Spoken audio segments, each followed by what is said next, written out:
بسم اللہ الرحمن الرحیم۔ السلام علیکم ورحمۃ اللہ۔ آج کا ہمارا ٹاپک ہے پوزیشن آف ویمن ان اسلام۔ تو یہ پوزیشن آف ویمن کو سمجھنے کے لیے ہمیں قدیم دور کے حالات کو جاننا ہوگا۔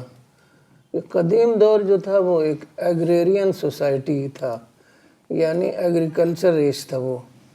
تو وہاں پر جو حالات تھے باہر کی دنیا کے وہ بہت سخت تھے۔ وہاں پر کھیت میں ہل چلانا ہوتا اور بلڈنگ بنانے کا کام ہوتا تھا، شکار کا کام ہوتا تھا، شکار کرتے تھے لوگ، اور اسی طریقے سے سب سے بڑا کام جو تھا وہ دفاع کا کام تھا۔ تو یہ سارے کام جو ہیں وہ مرد کرتے تھے۔ تو اس وجہ سے مردوں کی اہمیت جو ہے وہ بہت زیادہ ہو گئی تھی۔ اور اس دور میں وہ چونکہ یہ انڈسٹریل ایج سے پہلے کا دور ہے تو وہ بالکل دور ڈیفرنٹ تھا۔ تو اس سے پہلے جو دور تھا اس میں میل چائلڈ کی بہت زیادہ ضرورت ہوتی تھی، کیونکہ باہر کے سارے کام مینولی ہوتے تھے اور میل چائلڈ ہی کر پاتا تھا، کیونکہ وہ جو فزیکل اسٹرینتھ، فزیکل اسٹیمنا ہوتا ہے تو وہ اس میں اسی کے ذریعے سے وہ ہوتا تھا کام۔ تو عورت کا جو کام تھا وہ گھر سنبھالنے کا تھا، بچہ پیدا کرنا، بچے کی پرورش کرنا، اور اس زمانہ بالکل ڈیفرنٹ تھا۔ وہ سہولتیں نہیں تھیں جیسے آج ہمارے پاس ہر طرح کی مشینیں ہوتی ہیں، فوراً کام ہو جاتا ہے۔ تو عورت جو ہے دن بھر گھر کے کاموں میں لگی رہتی تھی، تو نہ تو اس کے اندر وہ فزیکل اسٹرینتھ تھی مردوں والی، نہ اس کے وہ حالات تھے جو ہوتے ہیں، حالات جس کے ذریعے سے ایک عورت باہر نکل کر کام کر سکتی ہے۔ تو اس طریقے سے عورت کا سارا کام جو ہے نا وہ گھر کے اندر ہی ہوتا تھا، تو اس کا سارا وقت اسی میں جاتا تھا، کیونکہ جب بچے کے لیے اس کو بہت ٹائم نکالنا پڑتا تھا۔ پہلے زمانے میں کوئی ڈے کیئر سینٹر نہیں ہوتا تھا، نہ اتنا پیسہ تھا کہ لوگ استعمال کر کے اس کو اپنی فیسلٹیز کو حاصل کریں۔ ٹرانسپورٹ نہیں تھی، مشینیں نہیں تھیں، ایجوکیشن نہیں تھی کہ ایجوکیشن لے کر کے وہ باہر کی دنیا میں جا کے کام کریں، میڈیکل فیسلٹیز نہیں تھی، بچے بیمار ہو جاتے تھے، اب اس کی دیکھ بھال کرنی ہوتی تھی خود، کوئی ہاسپٹل نہیں تھا کہ وہاں جا کے اس کو ایڈمٹ کر دے۔ تو اس طریقے سے، اور اس زمانے میں چائلڈ مارٹیلٹی ریٹ بھی اسی لیے بہت زیادہ تھا، کیونکہ علاج کی فیسلٹیز نہیں تھیں۔ تو یہ ساری وجہ تھی کہ عورت کی جو ذمہ داری تھی وہ گھر کی ذمہ داری تھی، اور اس کی وجہ سے اس کی جو کوئی اہمیت نہیں بن پاتی تھی سوسائٹی میں، اور باہر کی دنیا میں مرد ڈومینیٹ کرتے تھے، مرد ہی کے پاس پولیٹیکل پاور ہوتا تھا، وہی رولر ہوتے تھے۔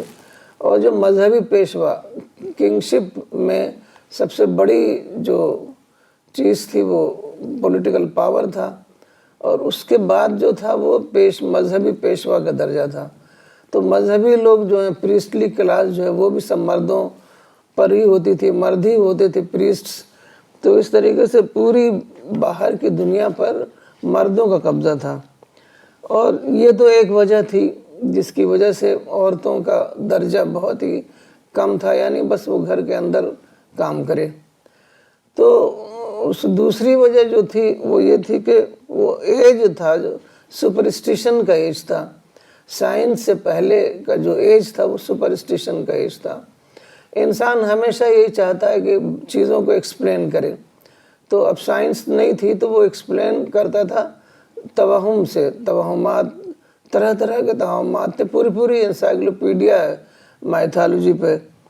تو میں چند توہمات کے بارے میں آپ کی طرف متوجہ کروں گی کہ کس طریقے سے جو ارریشنل بیلیفز تھے سپرسٹیشن کی وجہ سے، تو وہ نہ صرف دوسری چیزوں کے بارے میں تھے بلکہ عورت کے بارے میں بھی تھے۔ تو طرح طرح کے سپرسٹیشنز تھے جس کی وجہ سے عورت کا درجہ بہت کم ہو گیا تھا۔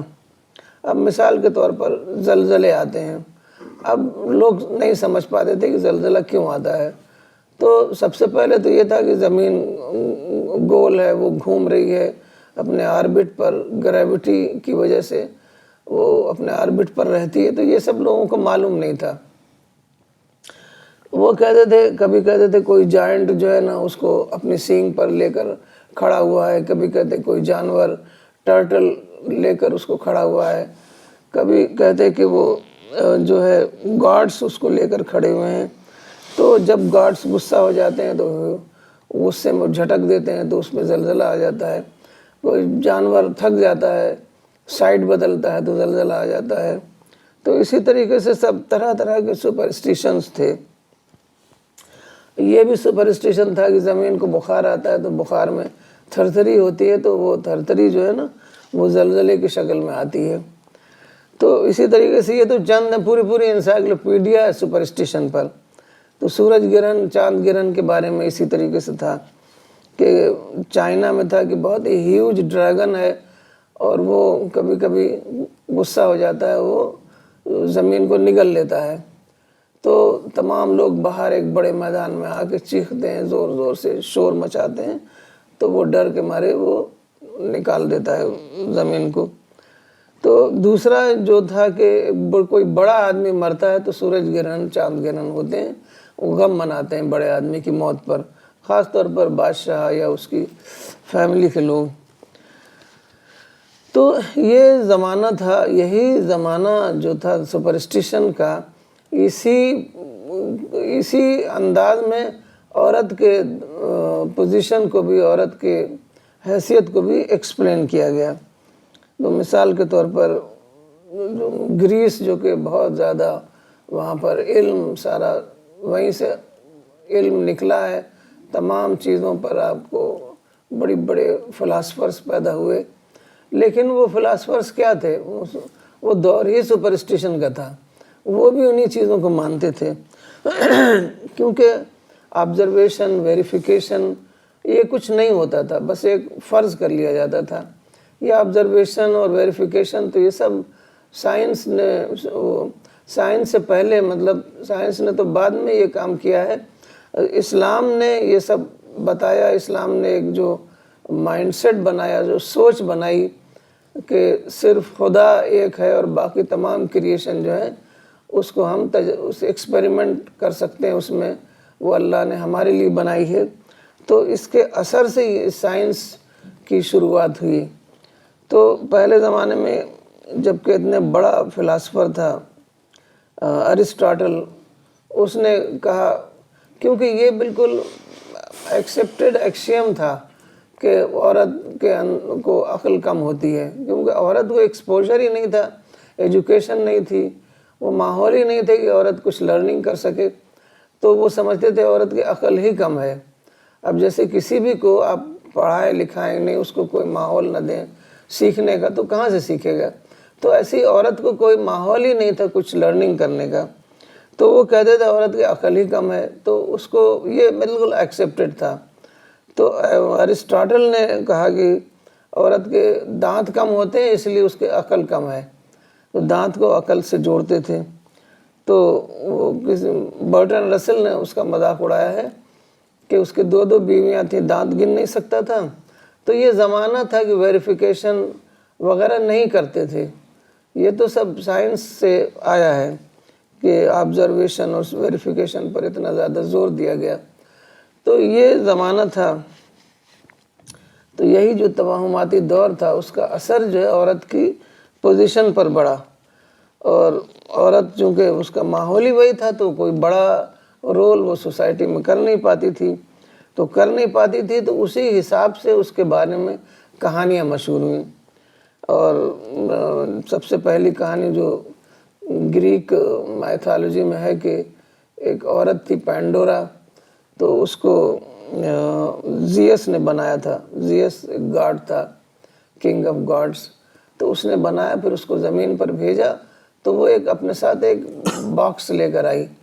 تو کہتے ہیں کہ دنیا میں جتنی بھی ایول ہیں وہ سب اسی باکس میں بھری ہوئی تھی۔ اس نے ایک دن غصہ ہو گئی اور باکس کھول دیا تو ایولز دنیا میں پھیل گئیں۔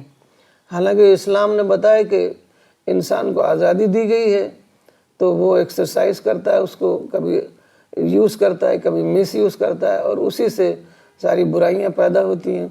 لیکن وہ تمام برائیاں جو ہیں وہ عورت کو ایٹریبیوٹ کر دی گئیں۔ پھر دوسری جو تھی جو سب سے پہلی عورت تھی ایو، تو وہیں سے وہ پرسپشن عورت کا سب غلط ہو گیا، کیونکہ یہ کہا گیا کہ جو ایڈم اینڈ ایو جو ہیں وہ جنت میں رکھے گئے تھے، اور وہاں پر ایک پیڑ کو منع کیا گیا تھا کہ اس پیڑ کا پھل مت کھانا۔ تو ایک دن کیا ہوا کہ شیطان نے بہکایا اور پھل جو ہے ان لوگوں نے کھا لیا، ایڈم اینڈ ایو نے، تو اس کی وجہ سے وہ جنت سے نکال دیے گئے، اور جب دنیا میں آئے تو تمام ہر طرح کی مصیبتیں ان کو پیش آئیں۔ تو یہ کہا گیا کہ ایو نے آدم کو بہکایا، ایو کے بہکانے پر آدم نے کھایا، کیونکہ عورت کا درجہ ہی کم تھا نا، تو ہر برائی کو عورت پر لگا دیا جاتا تھا۔ تو اتنا بڑا مسئلہ ہو گیا کہ جب آدم وہاں سے نکالے گئے، اتنا بڑا انہوں نے سن کیا، تو اس سن کو جو ہے وہ ناقابل معافی تھا، اور اس کے لیے اسی کو اوریجنل سن کہتے ہیں، یعنی ہر بچہ جو پیدا ہوتا ہے وہ اس اوریجنل سن کے ساتھ پیدا ہوتا ہے، اور اسی کے لیے حضرت عیسیٰ علیہ السلام، جیسا کہ کرسچنز مانتے ہیں، آئے اور ان کو اوریجنل سن سے پاک کرنے کے لیے۔ تو اتنی بڑی بڑی باتیں جو ہیں وہ عورت کو لگا دی گئی تھی کہ تمام برائیاں جو ہیں عورت کی وجہ سے دنیا میں آئی ہیں۔ تو یہاں اب اس بیک گراؤنڈ میں جب ہم دیکھیں گے کہ اسلام میں عورت کا کیا مقام دیا اسلام نے، تب اس کو کلیئر ہوگا۔ تو اسلام نے ہر چیز کو حقیقت کی نظر سے، ریالٹی کی نظر سے دیکھا، تو نہ کہ میتھ کی نظر سے۔ تو اسی وجہ سے اسلام میں ایک دم شروع سے ہی ہم دیکھتے ہیں کہ تمام نہ صرف عورت کے بارے میں، بلکہ جو دوسرے جو ہوتے ہیں جو ایکسپلینیشنز بیسڈ آن سپرسٹن، وہ سب اسلام نے ختم کیا۔ سب سے پہلا جو بڑا واقعہ ہوا وہ گرہن کے بارے میں، سولر اکلپس اور لیونر اکلپس۔ تو جب رسول اللہ صلی اللہ علیہ وسلم کے بیٹے ابراہیم انفینسی میں ان کا انتقال ہو گیا، تو اتفاق ایسا تھا کہ سورج گرہن پڑا، تو تمام لوگ، جیسا کہ پہلے سے چلا آ رہا تھا، تو تمام لوگ کہنے لگے کہ پرافٹ کے بیٹے کی ڈیتھ کی وجہ سے یہ گرہن پڑا ہے۔ تو جب رسول اللہ صلی اللہ علیہ وسلم، یہ شوال 10 ہجری میں ہوا تھا، تو جب رسول اللہ صلی اللہ علیہ وسلم کو معلوم ہوا تو آپ جو ہے فوراً مسجد میں آئے۔ جب کوئی بڑا مسئلہ ہوتا تو آپ فوراً مسجد میں آتے، وہاں لوگوں کو جمع کرتے اور ان لوگوں کو ایڈریس کرتے۔ تو آپ فوراً مسجد میں آئے اور آپ نے بتایا کہ یہ کسی کی موت سے اس کا کوئی تعلق نہیں ہے، بلکہ یہ اللہ کی نشانیاں ہیں، اور جب ایسا ہو تو تم لوگ اللہ کو یاد کرو۔ اور آپ نے بھی 2 رکعت نماز پڑھی، اور یہ سب اللہ تعالیٰ کی گلوری اور میجسٹی کو بتاتے ہیں کہ کس طریقے سے اللہ ان تمام سیلیسٹیل باڈیز کو کنٹرول کر رہا ہے۔ تو وہ اس وقت پورا آپ نے ان کو بتایا، تو وہ معاملہ ختم ہوا کہ کسی کے مرنے جینے سے اس کا کوئی تعلق ہے۔ اسی طریقے سے جو حوا کی کہانی ہے، تو وہ کہانی پوری ڈیٹیل سے قرآن میں آئی ہے، اور اس میں جو عربک میں ڈول فارم آتا ہے کہ دونوں نے کیا، تو اس میں پوری کہانی آئی ہے کہ دونوں کو شیطان نے بہکایا، دونوں نے پھل کھایا، پھر دونوں نکالے گئے، پھر دونوں نے اللہ سے معافی مانگی، دونوں معاف ہوئے۔ تو اس طریقے سے پوری کہانی سورہ الاعراف میں یہ کہانی آئی ہے۔ تو جو عورتوں کا جو درجہ گرا ہوا تھا، اس کی وجہ سے اس کو انہیریٹنس میں حصہ نہیں دیا جاتا تھا۔ کہتے تھے کہ وہ ضعیف العقل ہوتی ہے، اس کی عقل میں کمی ہوتی ہے، تو وہ اس کو مینیج نہیں کر پائے گی۔ تو اسلام نے پہلی بار تاریخ میں عورت کو انہیریٹنس میں درجہ دیا، اور پورا اس کی ڈیٹیل قرآن میں آئی ہے۔ اس پر مولانا صاحب کی کتاب جو ہے تاریخ خاتون اسلام، اس میں بہت ڈیٹیل میں یہ سب باتیں ہیں، اس کو آپ لوگ پڑھ سکتے ہیں۔ اور جو سب سے بڑی بات تھی کہ آخرت میں کیا درجہ ہوگا، تو آخرت میں بار بار قرآن میں آیا ہے کہ جو بھی بلیورز ہیں، جو اللہ سے ڈر کر اس دنیا میں زندگی گزارتے ہیں، ان لوگوں کو آخرت میں برابر کا درجہ ملے گا۔ تو بہت ساری آیتیں ہیں، تو اس میں ایک آیت میں آپ کو بتاتی ہوں، چیپٹر 4 اور ورس 124۔ کہ جو کوئی نیک عمل کرے گا، وہ مرد ہو یا عورت، اگر وہ مومن ہوگا تو وہ جنت میں داخل ہوگا۔ تو اس کے بعد ہم دیکھتے ہیں کہ رسول اللہ صلی اللہ علیہ وسلم کی زندگی میں عورتوں کا کیا مقام تھا۔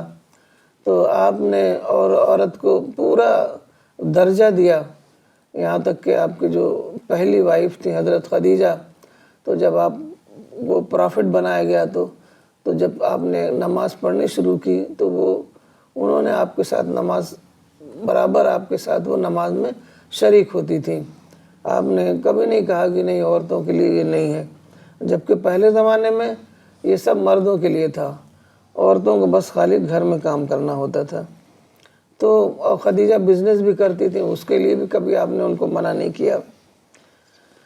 تو بہت ساری ڈیٹیل ہے، تو اس کو آپ اسی کتاب میں خاتون اسلام میں دیکھ سکتے ہیں۔ تو حضرت عائشہ جو آپ کی بیوی تھی وہ بہت زیادہ ذہین تھی اور بہت زیادہ ان کی اخاذ، ان کی حافظہ تھا، جس کو فوٹوگرافک میموری کہتے ہیں۔ تو انہوں نے بہت زیادہ آپ سے دین علم حاصل کیا، اور آپ ان کو ہر بات بتاتے تھے، سمجھاتے تھے، ان سے ڈسکشن کرتے تھے۔ تو وہ چونکہ وہ ابزارو کرتی تھیں، بہت زیادہ ایکسٹرا آرڈینری انٹیلیجنس ان کے اندر تھا، تو اس لیے انہوں نے بہت باتوں کو پکڑا، یہاں تک کہ بہت سے صحابہ بھی ان کے پاس آتے تھے اور دین علم حاصل کرتے تھے، جہاں کوئی اشکال ہوتا تھا وہ ان کے پاس آتے تھے۔ تو اس طریقے سے عورت کو مکمل آزادی تھی۔ ایک بریرہ اور مغیث کا قصہ ہے کہ بریرہ جو ہیں وہ وائٹ تھیں اور مغیث بلیک تھے، تو ان کو مغیث پسند نہیں تھے اور مغیث بریرہ کو بہت زیادہ پسند کرتے تھے۔ تو اس طریقے سے وہ بریرہ جو نے ڈیورس چاہتی تھی، تو اس لیے وہ آئی رسول اللہ صلی اللہ علیہ وسلم کے پاس۔ تو رسول اللہ صلی اللہ علیہ وسلم نے دیکھا کہ مغیث بہت زیادہ پریشان ہے، تو انہوں نے منع کیا کہ تم رجوع کر لو، مت ڈیورس لو۔ تو انہوں نے پوچھا کہ کیا یہ اللہ کا حکم ہے یا آپ کی اپنی رائے ہے؟ تو رسول اللہ صلی اللہ علیہ وسلم نے کہا میری رائے ہے۔ تو انہوں نے کہا مجھے اس کی کوئی حاجت نہیں ہے، اور پھر انہوں نے اس کو she went for divorce، اور انہوں نے رسول اللہ صلی اللہ علیہ وسلم کی بات نہیں سنی۔ اس کے باوجود رسول اللہ صلی اللہ علیہ وسلم نے ان کو کوئی پوری اجازت دی کہ وہ اپنی مرضی کے مطابق عمل کر سکتی ہیں۔ اور جو ہے عورتیں ہر طرح سے آزاد تھیں، آپ کے ساتھ مسجد میں نماز پڑھتی تھیں، رات کی نماز بھی، عشاء کی نماز بھی آپ کے ساتھ پڑھتی تھیں، تو آپ کبھی منع نہیں کرتے تھے ان کو کہ مت آؤ رات کے وقت ہے۔ تو رسول اللہ صلی اللہ علیہ وسلم کا سرمن اٹینڈ کرتی تھیں، تو جو رسول اللہ علیہ وسلم کی بیویاں تھیں ان سے آپ مشورہ بھی کرتے تھے، ان کو سب بات بتاتے تھے، ان کو اپنے ساتھ سفر میں بھی لے جاتے تھے۔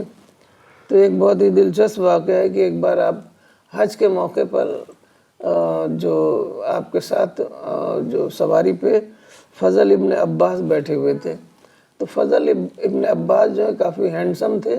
تو ایک عورت آئی کچھ مسئلہ پوچھنے کے لیے، کیونکہ وہ پہلا حج تھا تو لوگوں کو معلوم نہیں تھا کہ کیا پہلے کرنا ہے کیا بعد میں کرنا ہے، تو عورت مرد سب آپ کے پاس آتے تھے پوچھنے کے لیے۔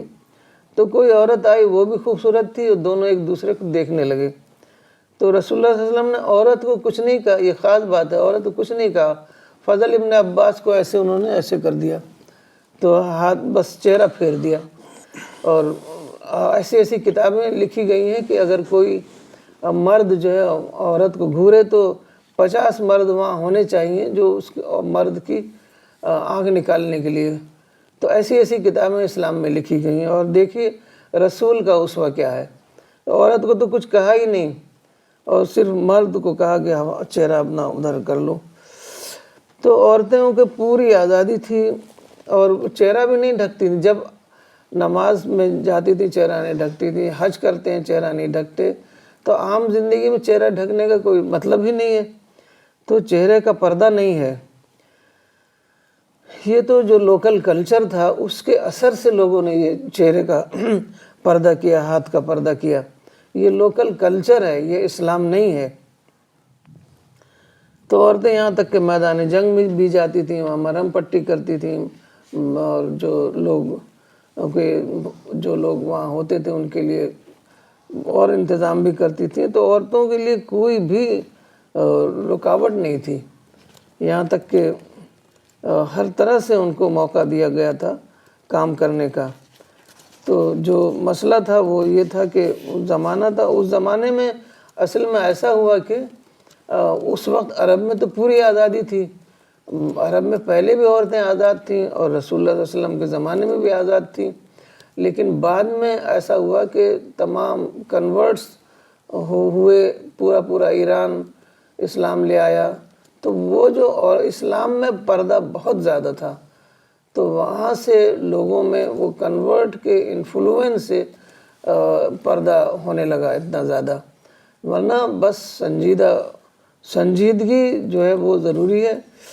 کپڑے ڈھیلے ڈھالے ہوں, ٹائٹ فٹنگ نہ ہو, شوئی نہ ہو, یہ ساری چیزیں ضروری ہیں. اور عورت ہر کام کر سکتی ہے. عورت کے اندر ہر طرح کی جس کے اندر جو صلاحیت ہو.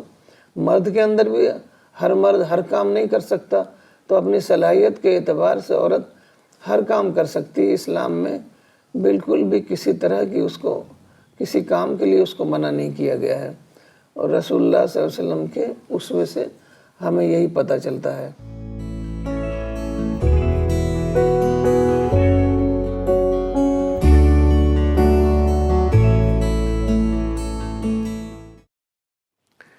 جی جزاک اللہ آپا for giving a very important talk today. I will also request online viewers that please mention your location when you post your questions or comments.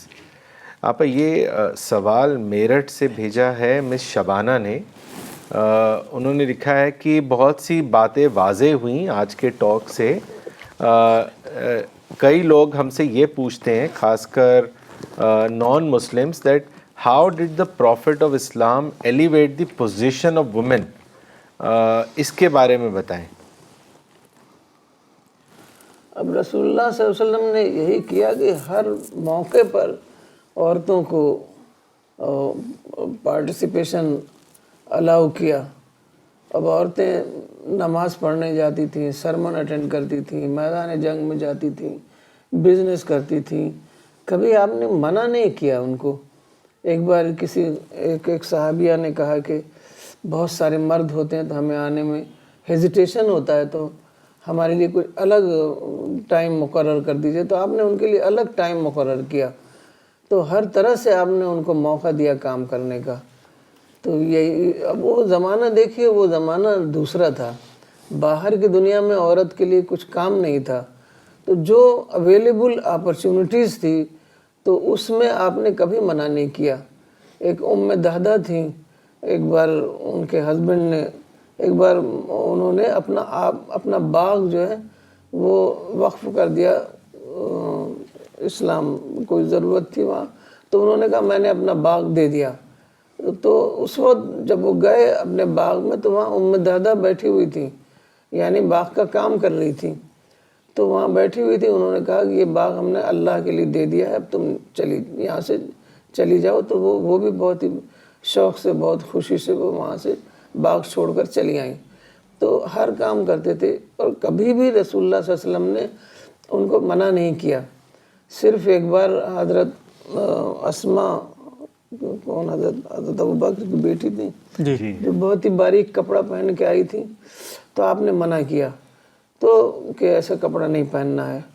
تو بس یہ ہے کہ عورت کو اپنی بہت سنجیدہ اس کی طرز میں رہنا ہے, سنجیدگی سے رہنا ہے, کپڑے صحیح پہننا ہے, ٹائٹ فٹنگ کپڑے نہیں پہننا ہے, یہ سب ضروری ہے. اور باقی جو ہے وہ جتنا بھی کام وہ کر سکتی ہے وہ کرے. کبھی رسول اللہ صلی اللہ علیہ وسلم نے منع نہیں کیا کسی کام کو. اسی سے پتہ چلتا ہے کہ کتنا زیادہ آپ نے ان کی پوزیشن کو ایلیویٹ کیا ہے.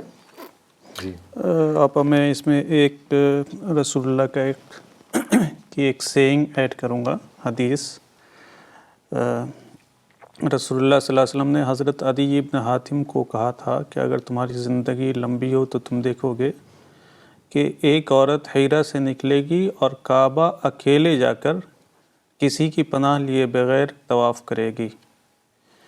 ہیرا یہ کوفہ جو موجودہ کوفہ ہے عراق میں، وہاں پر ایک شہر تھا پہلے، اور کعبہ یہ حجاز میں، مکہ سعودی میں، یعنی بہت لمبی مسافت ہے وہاں سے وہاں تک۔ اس زمانے میں اکیلے آنا ایک امپاسبل بات تھی۔ رسول اللہ نے کہا تھا کہ تم دیکھو گے، یعنی ہم جو دین لے کر آئے ہیں یہ ایسا دین ہے کہ ہر ایک کو آزادی ملے گی، اپرچونیٹی ملے گی، یہاں تک کہ ایک عورت بھی اکیلے سفر کر کے ایک جگہ سے دوسرے کام کے لیے، اپنے کام کے لیے جائے گی اور آئے گی اکیلے۔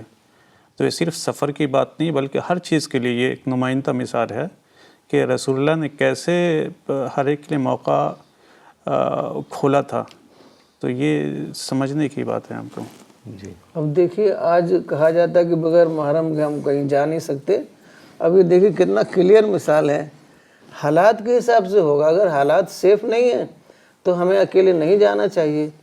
حالات سیف ہیں، جیسے آپ جہاز کی سواری ہوتی خاص طور پر، ہم وہاں بیٹھ جاتے ہیں، جہاں جہاز اترتے ہیں وہاں کوئی آ کے ہمیں لے جاتا ہے، تو بالکل سیفٹی کے پوائنٹ آف ویو سے بالکل ٹھیک ہے یہ بات۔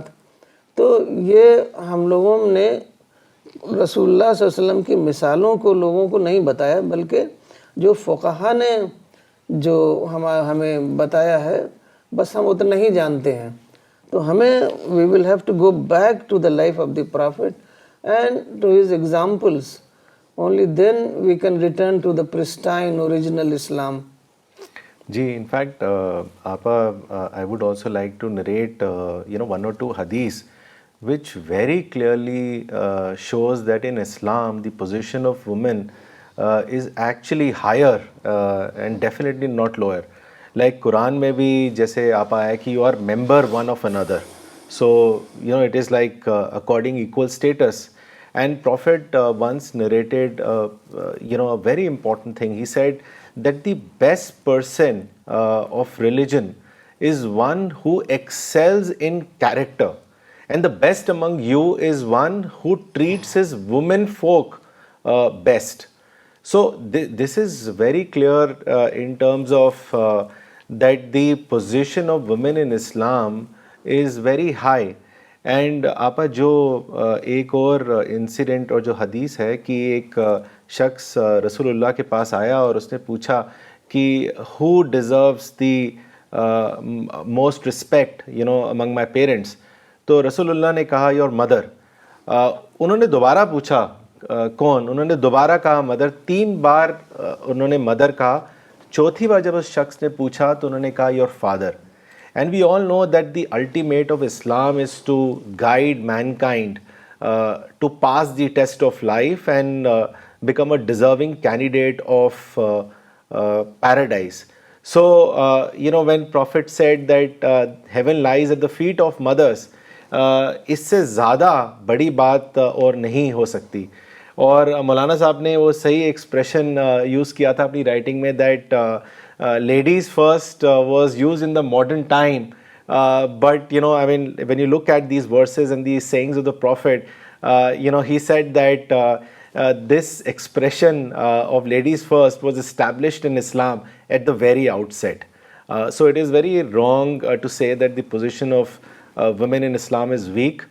It is misunderstood and people are not aware, and we must educate them, we must make them aware of what Quran says and what Prophet did in his own life and also exhorted others to do with respect to women. یہ ایک دلچسپ واقعہ یاد آیا کہ میں class میں کوئی بات بتا رہی تھی کہ یہ رسول اللہ صلی اللہ علیہ وسلم کی سنت یہ ہے، تو اسٹوڈنٹ نے کہا کہ فقہا ہمارے امام ابو حنیفہ کا تو رائے یہ ہے۔ تو یہ اس سے کلیئر یہ سمجھ میں آتا ہے کہ آج جو ہماری عورتوں کی پوزیشن خاص طور پر جو گری ہوئی نظر آتی ہے لوگوں کو، وہ فقہا کا مذہب ہے، رسول اللہ صلی اللہ علیہ وسلم کا دیا ہوا مذہب نہیں ہے۔ تو ہمیں اس میں ڈفرینشیٹ کرنا پڑے گا between the religion of the jurists and the religion we are given by the prophet of Islam. جی بالکل صحیح آپا یہ اگلا سوال احمد آباد سے بھیجا ہے مس فرحانہ نے۔ انہوں نے لکھا ہے کہ اسلام gives women all opportunities like you just mentioned in your talk, then why is it that the Muslim community at large does not follow it? تو اس میں اتنا ڈسکنیکٹ کیوں ہے؟ تو وہی ہے کہ ہم لوگ آج ایک کلچر کو فالو کر رہے ہیں. رسول اللہ صلی اللہ علیہ وسلم کے دیے ہوئے مذہب کو، قرآن کے دیے ہوئے مذہب کو نہیں فالو کر رہے ہیں. اگر ہم ان کو بتاتے بھی ہیں تو وہ کہتے ہیں کہ یہ تو امام ابو حنیفہ نے تو یہ کہا ہے. وہ سمجھتے ہیں کہ جو امام ابو حنیفہ اور دوسرے جورس نے جو ہم کو بتا دیا ہے بس وہی صحیح ہے. وہ قرآن و حدیث پر جاتے ہی نہیں، کیونکہ زیادہ تر لوگ تو وہی ہیں جو قرآن صرف ریسائٹ کرتے ہیں، ان کو عربی بھی نہیں آتی. تو میجارٹی انہی لوگوں کی ہے. اور جو کنورٹ کا جو مذہب تھا، کلچر تھا، ان کی جو ٹریڈیشنز تھیں، اسی کو ہم لوگ فالو کر رہے ہیں. اور چونکہ اب 1500 سال گزر چکے ہیں تو ہم سمجھتے ہیں کہ یہی اسلام ہے. تو اس کو ہمیں سمجھنا پڑے گا. قرآن و حدیث جب ان کو بتائیں تو ان کو تھوڑا ٹھہرنا چاہیے، سوچنا چاہیے کہ کیا صحیح ہے کیا غلط ہے. نہ کہ وہ امام ابو حنیفہ کو رسول اللہ صلی اللہ علیہ وسلم سے بھی زیادہ بڑا درجہ دیتے ہیں. تو اس وجہ سے جو انہوں نے کہہ دیا بس اسی کو مانتے ہیں. باقی ان کو ضرورت ہی نہیں کہ وہ قرآن اور حدیث سے ڈائریکٹ اخذ کر سکیں. وہ سمجھتے ہیں کہ عام آدمی اجتہاد کر نہیں سکتا. سارے بڑے بڑے لوگ یہی کہتے ہیں ہم اجتہاد کیسے کریں. زمانہ بدل گیا تو اجتہاد تو کرنا ہی پڑے گا. اجتہاد کا تو اتنا زیادہ وہ ہے اسلام میں کہ اگر ہم غلط اجتہاد بھی کریں گے تب بھی ہم کو ثواب ملے گا. تو پھر ہم کیوں نہیں اجتہاد کرتے؟ اسلام کی اسپرٹ کو لے کر کے ہم اجتہاد کر سکتے ہیں اور تبھی ہم اپنے حالات کو بدل پائیں گے. جی ایک رسول اللہ کے ایک حدیث اور کچھ مثالیں میں مجھے سمجھ میں آتی ہیں. یہاں پر رسول اللہ صلی اللہ علیہ وسلم نے کہا تھا کہ میرے بعد مثنات پڑھا شروع کر دیا جائے گا. تو لوگوں نے پوچھا کہ مثنات کیا چیز ہے. رسول اللہ نے یہ بھی کہا تھا کہ اس کو کوئی تبدیل نہیں کر پائے گا، کوئی نہیں ہوگا جو اس کو تبدیل کرے. تو رسول اللہ صلی اللہ علیہ وسلم نے کہا کہ وہ کتاب جو قرآن کے علاوہ لکھ لی جائے. اس کے آگے رسول اللہ صلی اللہ علیہ وسلم نے کہا کہ تم پر قرآن لازم ہے، اسی کے ذریعے تم ہدایت پاؤ گے. تو اب دیکھیے رسول اللہ کی زندگی میں جیسا کہ آپا نے کہا عید کی نماز کے تعلق سے رسول اللہ کے بارے میں آتا کہ رسول اللہ بار بار کہتے تھے اور حکم دیتے تھے کہ عورتوں کو عیدگاہ لے کر جاؤ. بہت کہا تھا. بعض لوگوں نے کہا کہ کسی کے پاس اگر اپنا دوپٹہ نہ ہو تو کیا کرے، تو کہا کہ وہ اپنی بہن کے دوپٹے میں آئے. لیکن آئے جیسے مردوں کو اپرچونٹی عبادت کرنے کی باہر نکل کر، ویسے عورتوں کو بھی ہے. یہ چیز ہے. اور اگر رسول اللہ سے پہلے کی تاریخ میں جائیں یا ابتدائی اسلام میں جائیں تو دیکھیں عورتوں نے کتنا بڑا رول کیا. یہ ہم سمجھنے کی ضرورت ہے کہ مکہ جو ایک شہر بسایا گیا ہے، یہ پہلے صحرا تھا، ڈیزرٹ. ایک عورت نے اکیلے اللہ کے حکم سے اس کو بسایا. تو کتنا بڑا رول ہے اسلام کے لیے. مکہ کے لیے جو مرکز ہے اسلام کے لیے، عورت کا کتنا بڑا رول ہے، یہ ہم سمجھ سکتے ہیں حاجرہ کی محنت سے اور اکیلے حاجرہ کے بسانے سے. رسول اللہ جب نبی بنائے گئے تھے تو ایک عورت تھی جس نے رسول اللہ کو سنبھالا تھا. وہاں پر کوئی مرد نہیں تھا. وہاں پر حضرت خدیجہ، انہوں نے رسول اللہ کو سنبھالا، تسلی دیا. وہی لے کر گئی تھی ورقہ بن نوفل کے پاس کہ آپ کے بھائی کے ساتھ یہ معاملہ پیش آ گیا، اس پر آپ مشورہ دیجیے. تو یہ رول دیکھیں اسلام میں رول جو بالکل کلیئر ڈیفائن ہے. بعد میں ہم لوگوں نے جو ایک قرآن کے علاوہ یا حدیث رسول کے علاوہ کچھ اور دوسری چیز ڈیفائن کر لی، اس بنیاد پر ہم عورتوں کے رول کو سمجھنے کی کوشش کرتے ہیں. تو یہ اسلام کا رول نہیں ہو سکتا ہے. مطلب قرآن کو تو بدل نہیں سکے کیونکہ وہ تو ذمہ قرآن کی حفاظت کا اللہ نے خود لے لیا، لیکن وہ تفسیر میں سب کچھ بدل ڈالا. اور وہ جو کنورٹ کا کلچر تھا نا، اس کو پوری طریقے سے انہوں نے لے لیا اور اسی کو اسلام سمجھنے لگے. آپ کچھ کامنٹس پڑھنا چاہوں گا. یہ بھیجا ہے شری نگر سے ریاض بھٹ صاحب نے. انہوں نے لکھا ہے آپا I am reminded of a quote of Maulana Wahid uddin Khan صاحب that men and women are equal in the sense that they are not supplement but are complement, because both choose their field as per their roles to support basic unit of society. Doctor Sania Hasnain Khan صاحب جو Dubai سے programme دیکھ رہے ہیں انہوں نے لکھا ہے ماشاء اللہ brilliant session on the status of women in Islam. I am watching this programme from Dubai. Doctor Safina Tabassum نے سہارنپور سے لکھا ہے thank you for this enlightening talk. This is the real revival of ummah. May this mission spread to the entire world and all your efforts be accepted by God. ایک comment اور سوال بھیجا ہے شری نگر سے عامر موری صاحب نے. انہوں نے لکھا ہے آپا even in today's age women are preoccupied in their everyday household responsibilities. Kindly advise all of us that how can husband and wife develop intellectual partnership in such a situation. اور عورت کے بلیم نہیں دیا جا سکتا اس مسئلے میں. اس مسئلے میں مرد کو بلیم جاتا ہے کیونکہ اس نے ایسا کلچر گھر میں بنایا ہوا ہوتا ہے کہ عورت ہر وقت گھر کے کام میں لگی رہتی ہے. کبھی اس کی فرمائشیں ہوں گی, کبھی ان بچوں کی فرمائشیں ہوں گی, کبھی رشتہ دار آ رہے ہوں گے, دوست آ رہے ہوں گے. تو عورت بیچاری کیا کرے, عورت تو کام کرنا چاہتی ہے. ہماری سی پی ایس میں دیکھیے تمام عورتیں جو ہیں مشن میں لگی ہوئی ہیں. انہوں نے اپنے گھر کی ذمہ داریوں کو کم کیا ہے, اپنے لوگوں کو, اپنے گھر والوں کو سمجھایا ہے. تو جو ہمارے مشن کے لوگ ہیں ان کو اس بات کو دیکھنا ہے کہ عورت جو ہے زیادہ سے زیادہ کام, اپنا ٹائم جو ہے مشن میں لگائے اور کم سے کم کام گھر کے کام میں لگائے. کیونکہ اب 10 طرح کی جب سبزیاں بنیں گی, سالن بنے گا, تو اس میں بہت زیادہ کام بڑھے گا. ایک بار میں پاکستان گئی تھی تو وہاں میں نے گنا تو 13 رنگ کے ڈشز تھیں, 13 ڈشز تھیں ایک میز پر. تو جب عورت 13 ڈشز تیار کرے گی تو وہ دین کا کام کیا کرے گی؟ تو یہ مرد کی بھی اس میں ذمہ داری ہے کہ وہ سادہ زندگی اختیار کریں. ہمیشہ یاد رکھیں کہ رسول اللہ صلی اللہ علیہ وسلم کے ہاں تو کھانے ہی نہیں ہوتا تھا, کئی دن چولہا نہیں جلتا تھا. اور یہ یاد کرتے ہی ایک دم سے احساس ہو جائے گا کہ ہم بہت ہی غلط اپنے ٹائم کا, اپنے پیسے کا استعمال کر رہے ہیں. وہی ٹائم وہی پیسہ دین کے لیے خرچ کریں.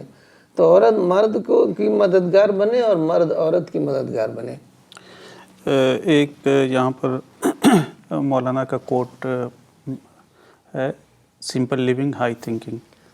تو ہائی تھنکنگ اگر چاہیے تو سمپل لیونگ تو ضروری ہے. جیسا آپ نے کہا کہ سمپل لیونگ ہونی چاہیے اور ضروری نہیں کہ آپ اسپیشل بیٹھ کر کوئی کریں. آپ زندگی گزارتے ہوئے بھی ایک دوسرے کو لرننگ دے سکتے ہیں. ابو ذر رضی اللہ عنہ کہتے ہیں لقد ترکنا محمد صلی اللہ علیہ وسلم وما یحرک طائر جناحہ فی السماء الا اذکرنا منہ علما. کہ رسول اللہ صلی اللہ علیہ وسلم نے ہم کو چھوڑ کر گئے اور حالت یہ تھی کہ کوئی ایک پرندہ بھی اپنا پر ہلاتا آسمان میں تو اس سے ہم کو ایک علم یاد دلاتے. یعنی اوکیزن ہونا چاہیے, کوئی ایک چیز کی اس سے یہ سبق مل رہا ہے. اس ٹائپ سے اگر ہم ایک دوسرے کے ساتھ لرن کرنے کی کوشش کریں تو میں سمجھتا ہوں کہ آدمی اس طریقے سے انٹلیکچوئل پارٹنر بن سکتا ہے, ہسبینڈ وائف. اب مولانا صاحب کھانا کھاتے تھے تو اگر 2 سبزی بھی بنتی تھی تو ان کا یہ تھا کہ بس ایک سبزی بنے. 2 بنتی تھی تو ہم ایک ہی برتن میں دونوں سبزی رکھ دیتے تھے کہ ابھی ڈانٹ پڑے گی. تو کھانے میں بہت زیادہ سادگی چاہیے. اور وہ کبھی نہیں انہوں نے کہا کہ کھانا اچھا نہیں ہے.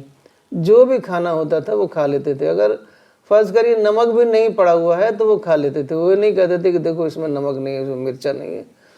تو یہ مردوں کو بھی اپنے آپ کو بدلنا پڑے گا, تبھی عورتیں جو ہیں اپنا وقت کو مشن میں لگا پائیں گی.